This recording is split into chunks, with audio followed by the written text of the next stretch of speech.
नमस्कार विद्यार्थियों, स्वागत है आप सभी का। पिछली क्लास में हमने वनों से होने वाले लाभ के बारे में पढ़ा। आइए बात करते हैं आज वन विनाश के कारण के बारे में।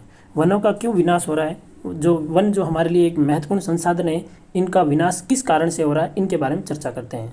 तो जनसंख्या वृद्धि के साथ साथ वनों को काटकर कृषि के लिए भूमि साफ की जाती है।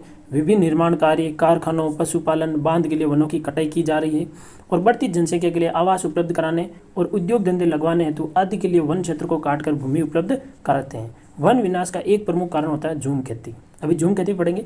इससे पहले देखिए कि वन विनाश के कारण क्या क्या थे। एक तो था जनसंख्या वृद्धि।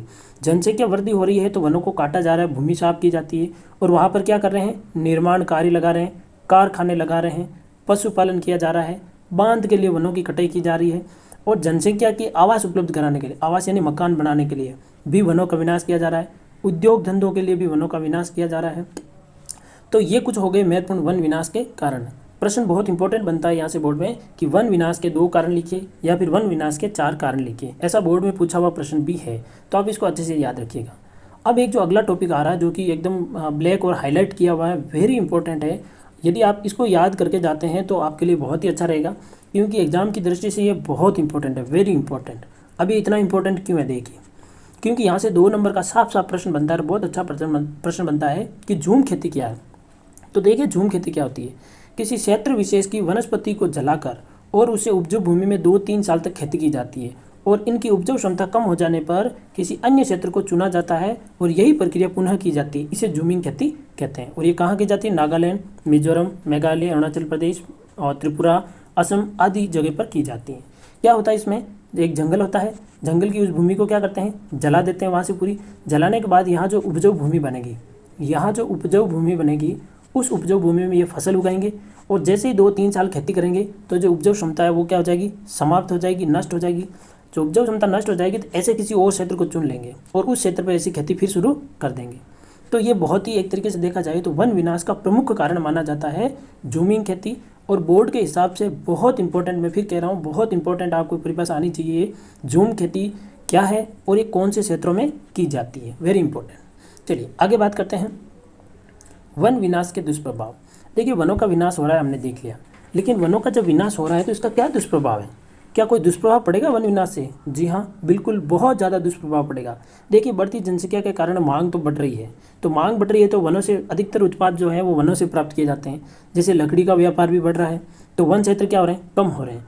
तो कम होने के कारण जगह जगह क्या पड़ने लगा, सूखा पड़ने लगा। वेरी इंपॉर्टेंट है ये भी। वन विनाश के 4 दुष्प्रभाव लिखिए, वन विनाश के 2 दुष्प्रभाव लिखिए। बोर्ड में यहाँ से बहुत अच्छे प्रश्न बनने के चांसेज है। तो वन विनाश का पहला प्रमुख कारण क्या देखा हमने देखा कि जगह जगह सूखा पड़ने लगा। कई स्थानों पर पेड़ नहीं होने के कारण तेज बहाव से बाढ़ आ जाती है, ये दूसरा कारण हो गया। कई स्थानों पर पेड़ नहीं होने के कारण तेज बहाव के रूप में बाढ़ आ जाती है जिससे खेतों की उपजाऊ क्षमता नष्ट हो जाती है, 2 कारण हो गए। इसके अलावा पेड़ों की कटाई का असर पहाड़ों पर भी होने लगा, जिससे वहाँ की मिट्टी बहकर नदियों में आ जाती है। तो ये एक तीसरा कारण और हो गया।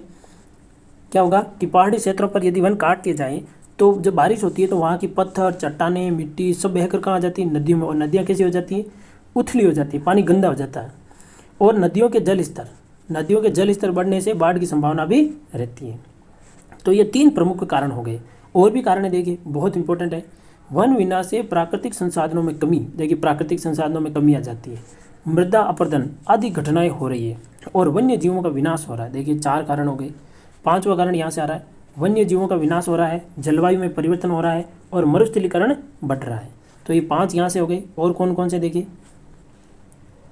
और प्रदूषण में भी वृद्धि हो रही है, अतः वनों का उचित संरक्षण हेतु उपाय करने चाहिए। वह इतने खतरनाक दुष्प्रभाव है वनोन्मूलन के, तो हमें क्या करना चाहिए, वन को समाप्त होने से बचाना चाहिए, यानी वन संरक्षण के उपाय खोजने चाहिए। तो क्या है वन संरक्षण के उपाय, देखिए वन संरक्षण के उपाय में बात करें तो पहला है वनों की पोषण स्तर तक की कटाई की जानी चाहिए। इससे क्या अभिप्राय है, इससे अभिप्राय है कि वनों की निश्चित और कम मात्रा में कटाई करनी चाहिए। दूसरा है वन काटने हेतु वृक्षरोपण का समान अनुपात होना चाहिए, यानी वन को काटते हैं तो उसका रोपण भी उसी अनुपात में होना चाहिए। यदि 1 वृक्ष काटते हैं तो 1 वृक्ष वापस लगाना चाहिए, यानी वन के काटने और वृक्ष रोपण का समान अनुपात होना चाहिए। दूसरा है आग से सुरक्षा की जानी चाहिए, इस हेतु अग्नि रक्षा पथ बनाने चाहिए। अग्नि रक्षा पथ का अर्थ होता है कि कोई बड़ा सा जंगल है तो उसमें बीच में से एक रास्ता बना देना चाहिए ताकि एक तरफ यदि आग लग जाए तो वो आग दूसरी तरफ नहीं जाए, उसे कहते हैं अग्नि रक्षा पथ। ठीक है। और हानिकारक कीटों से रक्षा करनी चाहिए, इस हेतु दवा का छिड़काव भी करना चाहिए। ये तो बिल्कुल बेसिक चीज़ें हैं, हम सब बिल्कुल आसानी से इस चीज़ को जानते भी समझते भी हैं। इसके अलावा आवास हेतु वन भूमि के उन्मूलन, झूम पद्धति की कृषि पर रोक लगानी चाहिए, बहुत इंपॉर्टेंट है। झूम खेती जो की जाती है उस पद्धति पर रोक लगनी चाहिए। विविधतापूर्ण वनों की अधिक प्राथमिकता मिलनी चाहिए। विविधतापूर्ण वनों से क्या अभिप्राय है? इससे अभिप्राय है ऐसे वन जहाँ बहुत अधिक मात्रा में एक तो जीवों की प्रजातियाँ हो और दूसरी पादपों की प्रजातियाँ हो। कहने का मतलब एक ऐसा क्षेत्र, ऐसा वन जहाँ पर बहुत अधिक मात्रा में अलग अलग जीव हैं और अलग अलग प्रजातियों के पादप हैं। दूसरा है वनों की कटाई को रोकने के लिए ईंधन, इमारती लकड़ी की जगह वैकल्पिक स्रोतों को काम में लिया जाना चाहिए, क्योंकि सबको इमारती लकड़ी चाहिए। तो ऐसा करने के लिए हम क्या करते हैं कि इनकी जगह वैकल्पिक लकड़ी का प्रयोग करना चाहिए। ठीक है, किसी अन्य प्रकार के पादप की लकड़ी का भी प्रयोग करके हम वनों की कटाई से बच सकते हैं। और क्या है इसके वन संरक्षण के उपाय? देखिए, वन संरक्षण है जो जन चेतना की जानी चाहिए। सामाजिक वानिकी को प्रोत्साहन देना चाहिए। देखिए, सामाजिक वानिकी बहुत इंपॉर्टेंट शब्द आया है ये, अभी इसके बारे में चर्चा करेंगे। और वन संरक्षण है तो नियम कानून की अनुपालना होनी चाहिए। वन संरक्षण के लिए जो नियम बनाए गए कानून गवर्नमेंट द्वारा, उसकी अनुपालना भी होनी चाहिए। अब बात करते हैं बहुत ही इंपॉर्टेंट टॉपिक, जिस प्रकार झूम खेती हमारे लिए महत्वपूर्ण था, उसी प्रकार एक बहुत इंपॉर्टेंट टॉपिक ये भी हमारे लिए बहुत महत्वपूर्ण है, और वो है सामाजिक वानिकी। देखिए, सामाजिक वानिकी क्या होता है? सामाजिक वानिकी का सामान्य अर्थ होता है वृक्षारोपण। वृक्षारोपण, सामाजिक वानिकी का सामान्य अर्थ हो गया वृक्षारोपण। अब ये वृक्षारोपण किस प्रकार करेंगे? देखिए, इसमें लगभग 1 करोड़ हेक्टेयर से अधिक भूमि पर प्रति वर्ष वन रोपण की आवश्यकता है। सामाजिक वानिकी के द्वारा ये कार्य संभव है।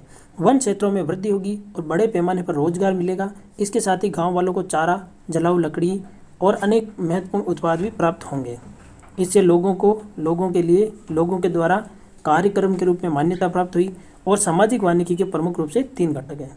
तो हमने क्या देखा कि सामाजिक वानिकी के मुख्य रूप से क्या अर्थ होता है? वृक्षारोपण होता है। और वृक्षारोपण करके हम लगभग 1 करोड़ हेक्टेयर भूमि से अधिक पर क्या कर सकते हैं?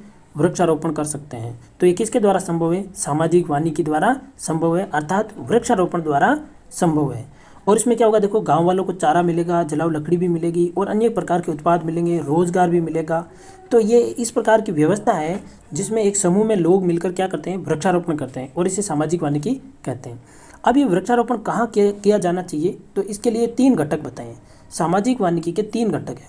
पहला घटक है कृषि वानिकी, यानी कृषि वानिकी का अर्थ हुआ जितने भी जो कृषि का कार्य करते हैं तो खेतों में ये पेड़ पौधों या वृक्षारोपण का कार्य किया जा सकता है।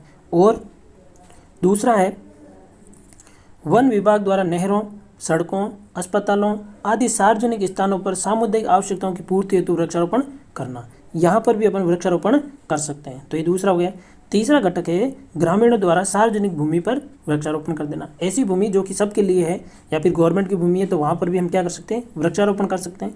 तो ये प्रमुख सामाजिक वानिकी क्या है? देखिए, बहुत इंपॉर्टेंट प्रश्न बनता है यहाँ से, सामाजिक वानिकी क्या है और इसके घटक बताइए। तो इसके 3 घटक हैं। पहला था कृषि वानिकी, दूसरा है वन विभाग द्वारा नहरों, सड़कों, अस्पतालों पर, और तीसरा है ग्रामीण क्षेत्रों द्वारा सार्वजनिक भूमि पर वृक्षारोपण करना। आज के लिए इतना ही, मिलते हैं अगले टॉपिक में। तब तक के लिए जय हिंद, जय भारत।